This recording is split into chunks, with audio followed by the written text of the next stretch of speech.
दोस्तों, आप सभी का वीनू इंफोटेनमेंट में एक बार फिर से स्वागत है। क्या महिला शक्ति को सबसे पहले बिहार में नीतीश कुमार ने ही समझा? और क्या इस शक्ति को ठीक तरीके से समझने में लालू यादव चूक गए, जो कि हर वक्त भय, डर, गुंडागर्दी का माहौल बना करके सत्ता को उस तरह से चलाया जो कि एक गुंडे राज की झलक देता था। उनका जो राजनीतिक वारिस है तेजस्वी यादव, उनको अपने पिताजी के इस विरासत को झेलना है और इसका जवाब आज तक देना पड़ रहा है। हालांकि वह कैसी सरकार और कैसी व्यवस्था का निर्माण करेंगे, यह अभी स्वतंत्र रूप से देखा जाना कुछ हद तक बाकी है। हालांकि डिप्टी सीएम रहते हुए उनके ऊपर कई करप्शन के चार्जेस लगे, लेकिन सुरक्षा के मामले में, लॉ एंड ऑर्डर के मामले में उनका कैसा एक्शन होगा अगर वो मुख्यमंत्री बन जाते हैं, यह अभी देखा जाना बाकी है। लेकिन जनता उनको लालू यादव के पुत्र होने की वजह से उनकी व्यवस्था में ऐसे आपराधिक तत्वों का फिर से जागृत हो जाने का भय देखते हैं। या आगे चल करके देखा जाएगा कि महिलाएं उस भय से मुक्त होती हैं या नहीं होती हैं। क्या नीतीश कुमार ने इस व्यवस्था में अमूलचूल परिवर्तन लाने के लिए महिला को अपना हथियार बनाना सीख लिया था? वो आरजेडी में पहले रहे थे, आरजेडी की व्यवस्था का निर्माण कैसे हुआ था उसको वो भली भांति जानते थे, और उसका जो वीकर पॉइंट था वो कहाँ है उसको भी वो ठीक तरीके से जानते थे। तो क्या उन्होंने उस वीकर पॉइंट को उसी वक्त पकड़ लिया? अगर आप पिछले कुछ दिनों से सत्ता में आ रहे परिवर्तन को और जो पॉलिटिकल केमिस्ट्री क्रिएट की गई है बिहार की जातिवादी व्यवस्था में, जो लालू यादव ने अपना वर्चस्व हासिल किया था यादव और मुस्लिम का कॉम्बिनेशन बना करके, उस कॉम्बिनेशन को तोड़ने के लिए अल्टरनेट पॉलिटिक्स के रूप में जो अल्टरनेट पॉलिटिकल केमिस्ट्री बनाई गई, क्या उसमें महिलाओं को सेंटर स्टेज में ला करके नीतीश कुमार ने खड़ा कर दिया? और क्या अब उन्हीं महिलाओं के सहारे नीतीश जो है अपनी नैया इस बार भी पार कर जाएंगे और बिहार में लंबे टाइम चीफ मिनिस्टर रहने के इतिहास को वह कायम कर देंगे, जिसे शायद निकट भविष्य में तो कोई तोड़ नहीं पाएगा। शायद ज्योति बसु के रिकॉर्ड को भी वो तोड़ दें।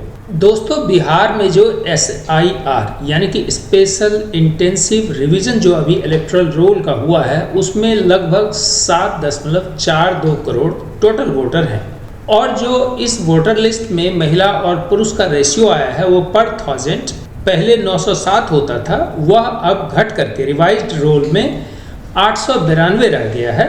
अगर हम 892 के पर 1000 रेशियो को ही फिगर को सही माने तो लगभग यह 3 करोड़ वोटर जो है वो महिलाओं का वोट इस बार बिहार में है। लेकिन सबसे खास बात है कि बिहार में जो महिला वोटिंग का परसेंटेज रहता है वह पुरुषों के वोटिंग परसेंटेज से ज़्यादा रहता है, वह लगभग 69% तक चला जाता है।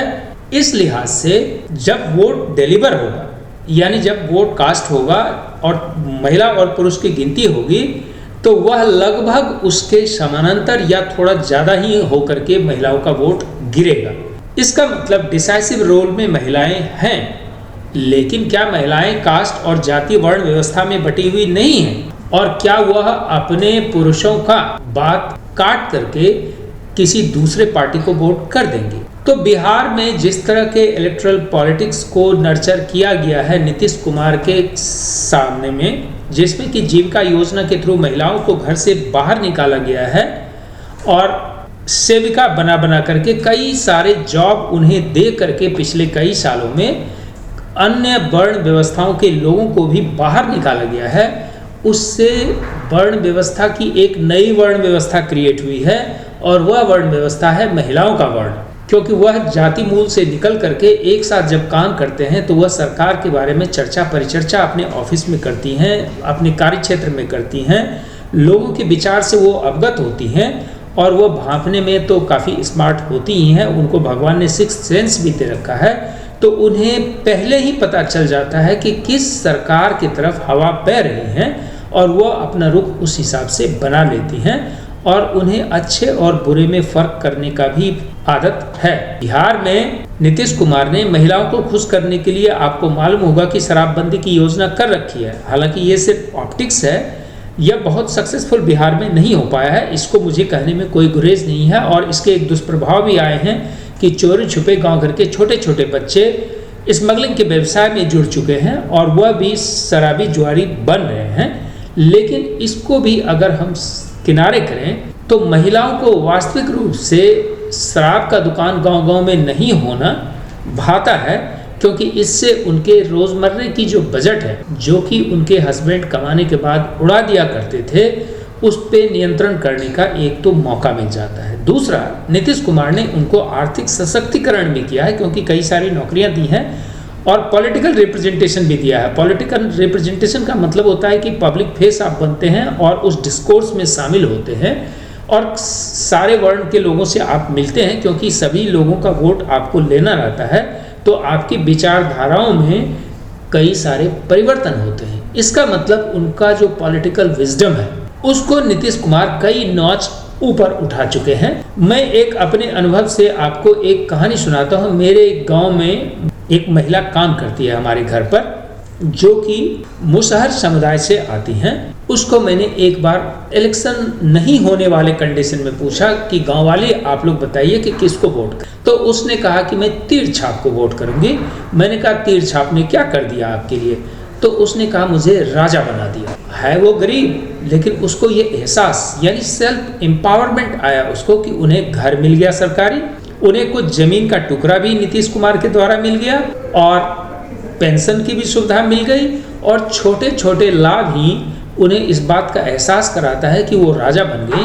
और उनका पॉलिटिकल विजडम इस स्तर पे जा चुका है कि उन्हें ये पता है कि चक्र छाप से कौन है, लालटेन छाप से कौन है और तीर छाप से कौन है। इतना अवेयरनेस आ जाना ही राजनीतिक परिदृश्य को बदल देने के लिए काफ़ी होता है। और इसी तरह एक दूसरा उदाहरण है, मेरे गांव की एक अनपढ़ महिला है जो कि रोज़ बीबीसी सुनती हैं और उनसे मैं पिछले बार इंगेज हुआ कन्वर्सेशन में। वो अंगूठा छाप महिला है, लेकिन जब मैंने उसकी राजनीतिक समझ को परखने की कोशिश की तो मैं भौचक्का रह गया। देश का ऐसा कोई नेता नहीं, ऐसी कोई घटना नहीं जिसके बारे में डिटेल से उनको जानकारी ना हो। यानी कि सुनना भी ज्ञान के संप्रेषण के लिए काफ़ी ज़रूरी है और उसके आधार पर विचारधाराओं का निर्माण होता है। इसीलिए शिक्षा का स्तर बिहार में क्या है यह महत्वपूर्ण नहीं है, पॉलिटिकल प्रूडेंस क्या है यह महत्वपूर्ण है। और वोट में जब यह रिफ्लेक्ट होगा तो वह दो ही चीज़ जानती है, वो छाप को आइडेंटिफाई करती हैं कि यह छाप नीतीश कुमार का है कि भाजपा का है कि मोदी का है कि लालटेन का है या लालू यादव का है उसको, और दूसरा उससे उसको लाभ मिला है कि नहीं, वो लंबे समय अपने अनुभव के आधार पर निर्णय लेती है। इसीलिए जो वोटिंग बिहेवियर इस बार बिहार में होने वाला है, इसमें दोनों ही जो प्रमुख धड़ा है या इवन प्रशांत किशोर का भी धड़ा है, वह इस बात को बखूबी जानता है कि जात पात पर इस बार महिलाओं की जात भारी पड़ जाए। और इसीलिए आपने देखा होगा कि इस बार के राजनीतिक जो उठापटक चला है और जो पॉलिटिकल केमिस्ट्री बनाने की कोशिश की गई है,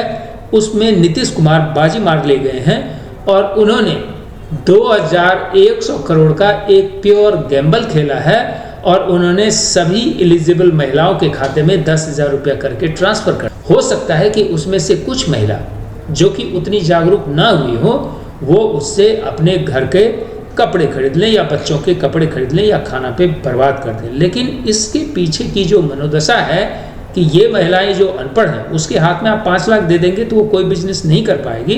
उन्हें छोटे छोटे बिजनेस करना है, जैसे तकली चलाना यानी खादी ग्रामोद्योग से जुड़े, या मान लीजिए कि आप मधुमक्खी पालन कर, या मान लीजिए आपकी चिप्स बनाना। इस तरह के छोटे बिजनेस के लिए शुरुआत करने के लिए सीड मनी 10,000 रुपया कम आज के दिन भी नहीं है, क्योंकि अगर आप 10 किलो पोटैटो ला करके उसकी चिप्स बनाते हैं तो आपको उतना कैपिटल आपके पास है। अभी उनको बिजनेस के लिए एक तरीके से ये करें कि मुखातिब किया जाए। इसमें सरकार को कुछ लॉसेस भी होगा, कई सारे पैसे बर्बाद भी होंगे, रिपेमेंट का भी इशू आएगा, कई सारे बिजनेस खड़े नहीं भी होंगे, कई सारी महिलाओं के पैसे पुरुष भी ले लिए होंगे, यह भी संभव है। लेकिन जब कुछ महिलाएं, इसमें से आप मानिए कि 25% या 20% महिलाएं काम करने लगती हैं, उनको देखने के बाद उन्हें भी ये जिज्ञासा बनेगी कि हमें काम करना चाहिए और तब वह जाकर के बिजनेस मॉडल में कन्वर्ट होगा। तो ये एक प्योर गैम्बल ट्रांसफ़र है। ये ट्रांसफ़र मैं एज एन एकेडमिशियन मानता हूँ कि इसमें से ज़्यादातर पैसे सरकार रिकवर नहीं कर पाएंगे, लेकिन महिलाओं के पास जब वो बिजनेस मॉडल में आती हैं तो वो काफ़ी सिंसियर रहती हैं, क्योंकि उन्हें घर पर पुलिस आना, बैंक आना ये पसंद नहीं आता है और वो नहीं चाहती कि उनके लाइफ में कोई डिस्टर्बेंस हो। इस वजह से उनका रिपेमेंट काफ़ी अच्छा होता है। और आपने इसकी बानगी देखी कि ये कितना सक्सेसफुल मॉडल बनता है कि बांग्लादेश में जो आज वहाँ के प्रधानमंत्री हैं या CEO बना करके आए हैं, वह ग्रामीण बैंक चलाते थे वहाँ पे, और जो माइक्रो फाइनेंसिंग है उसमें उन्होंने काफ़ी सीरियस काम किया है और बांग्लादेश में कितनी उन्नति महिलाओं की कर दी है। बिहार के साथ एक और एडवांटेज है कि यह बांग्लादेश और जो वेस्ट बंगाल है, जो कि शिक्षा के रूप में काफ़ी आगे बढ़ा हुआ, वहाँ महिलाएं कई सारे कार्यों में पहले से एक्टिव हैं और उन महिलाओं का इंटरेक्शन बिहार में काफ़ी तेज़ी से बढ़ा है। तो महिलाओं में यह परिवर्तन अगले 10 से 15 साल के बाद आपको देखने को ज़रूर मिलेगा, जिसका फाउंडेशन बीजारोपण नीतीश कुमार ने आज कर दिया है। और जीविका जो उन्होंने पहले शुरू किया था, जीविका बहन योजना, उसके द्वारा कई सारे महिलाओं को उन्होंने बिजनेस में पहले ही जोड़ दिया है। उन महिलाओं को आप आज के दिन में कुछ भी कहें, वह तीर छाप के साथ ही खड़ा होगा। तो क्या जो पॉलिटिकल डिस्कोर्स है, जो ऑप्टिक्स है और जो नैरेटिव है, उसको नीतीश कुमार ने पूरी की पूरी बदल दी है और MOI के कॉम्बिनेशन को तोड़ दिया है। कितना सक्सेस होगा यह तो रिजल्ट आने के बाद पता चलेगा, लेकिन एक परिवर्तन तो आया ही है कि दूसरी पार्टी को भी महिला को सेंटर स्टेज में लाना पड़ा है और उनके लिए उनको यह आकर के बोलना पड़ा है कि वो 2,500 रुपये महीने देंगे। यानी कॉम्पिटिटिव ऑफर्स हैं महिलाओं के लिए, तो वारे न्यारे है ना। आप जितना कॉम्पिटिटिव ऑफर करिए, कोई भी ग्रुप जीतेगा, उनकी मुकद्दर सुधरेगी। महिलाओं के सेंटर स्टेज में आने के लिए और महिलाओं के पीछे सारी पॉलिटिकल पार्टी के भागने की स्थिति पैदा हो जाने के लिए इस वीडियो को लाइक करें और सब्सक्राइब करें और अपने घर की महिलाओं को अब कभी बाध्य न करें कि वह आपके हिसाब से वोट करें। उनका पॉलिटिकल विजडम आपसे काफ़ी ऊपर जा चुका है। धन्यवाद।